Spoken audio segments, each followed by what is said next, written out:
हाँ बेटा, आज हम आपको central idea a thing of beauty के बारे में बताने जा रहे हैं बेटा। इतना ध्यान रखना कि 7 सेट बनेंगे, जिसमें 5 सेट में यह सेंट्रल आइडिया अवश्य पूछा जाएगा बेटा।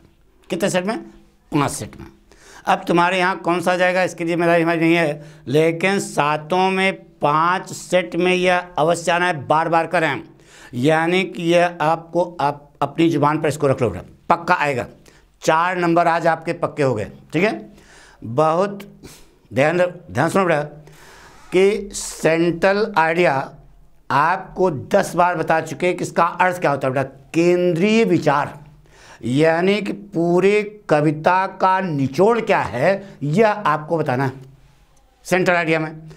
अब कुछ अध्यापक ऐसे हैं जो लिखाते हैं about the poem, about the poet, फिर सेंट्रल आइडिया, फिर क्रिटिकल एप्रिसिएशन।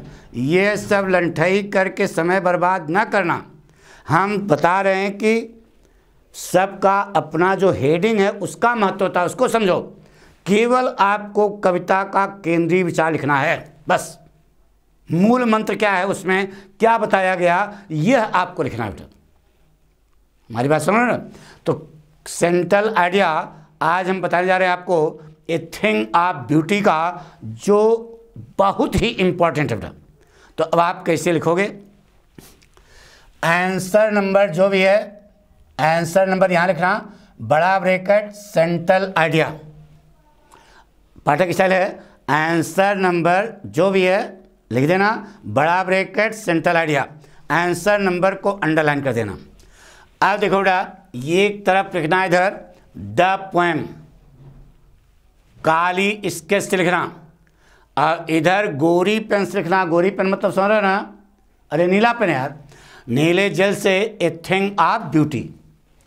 इधर फिर स्केच पेन से लिखना द पोएट, यहाँ लिखना पोएट का नाम जॉन कीट्स। अरे यार ओवर वर्ल्ड फेम है यार। और बताया था कि अगर आपको इनकी जन्म और मृत्यु याद है तो लिखना, अगर नहीं याद है तो गलत ना लिखना, छोड़ देना।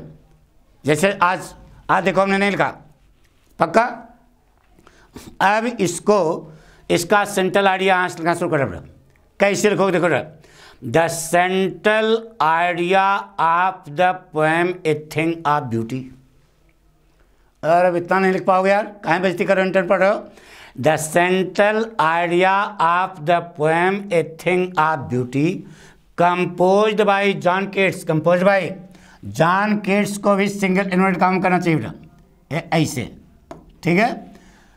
इज दैट, अब देखो a thing of beauty is Joy for ever, यही मूल मंत्र है। A thing of beauty is Joy for ever, इसको जरूर अंडरलाइन कर देना, पक्की बात। यही मूल मंत्र है इसका। बाकी तो कुछ लिखना पड़ेगा। A beautiful thing never goes in vain, a beautiful thing never goes in vain. Vain माने व्यर्थ में, व्यर्थ में नहीं जाती। इट्स लवलीनेस, इट्स प्यारापन, its loveliness always increases.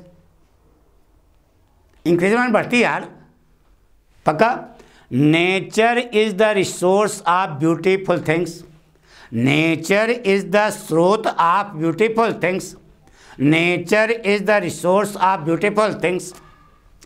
The sight of, the sight में this, the sight of A beautiful thing, the sight of A beautiful thing removes the black curtain of, black curtain काला पर्दा, removes the black curtain of sorrow, sadness and grief from our soul, from our soul. The current of nectar, nectar माने अमृत, अमृत की धारा, the current of nectar, अमृत की धारा always flows from the beautiful things of nature. The current of nectar, देखो जोरदार line, ये underline किया गया है। द करंट ऑफ नेक्टर, अमृत की धारा, always flows from the beautiful things of nature. अब गिना दो, like the sun, the moon, trees, daffodils, clear stems, roses, stories and epics। आई बात सुना, क्या लाइन है, फिर से समझो इधर। क्या, the current of nectar always flows from the beautiful things of nature, like, गिरा दिया, like the sun, the moon, trees, daffodils, clear stems, roses, stories and epics। All these beautiful things remove माने खत्म कर देती हैं our dejection, disappointment and despair। our dejection, disappointment and despair। नीचे पाठक style एक quotation जोड़ डालना बेटा, क्या देखो लाइन क्या जोरदार है, beautiful things make the earth worth living for us. सुंदर वस्तुएं पृथ्वी को हम लोगों के लिए जीने योग्य बनाती हैं। Beautiful things make the earth, सुंदर वस्तुएं पृथ्वी को बनाती हैं हम लोगों के रहने योग्य, वर्थ लिविंग फॉर अस। क्या लाइन है बेटा, याद रहेगा पक्का। अब इस प्रकार से जब आप ये जो है काली स्केच से इन्वर्टेड काम करना बेटा, ये जो कोटेशन है लिखना गोरी पेन से, गोरी पेन माने नीला जल, लेकिन ये जो है इन्वर्टेड काम रहेगा। आप एग्जामिनर ऐसे खींचेगा और आपको नंबर देगा 4/4, कहीं से कट पिट नहीं बेटा, बिल्कुल। और ध्यान रहे ये पक्का आपकी बोर्ड परीक्षा में इस साल आना ही है, तो ये आपकी जुबान होना चाहिए। कसम खा रहे हो गुरु जी की, कसम खा लो कि याद करेंगे, कसम खाओगे ना पक्का। तो गुरु से कपट, मित्र से चोरी, ध्यान रहे, जो कह रहे हैं याद कर लेना। Thank you.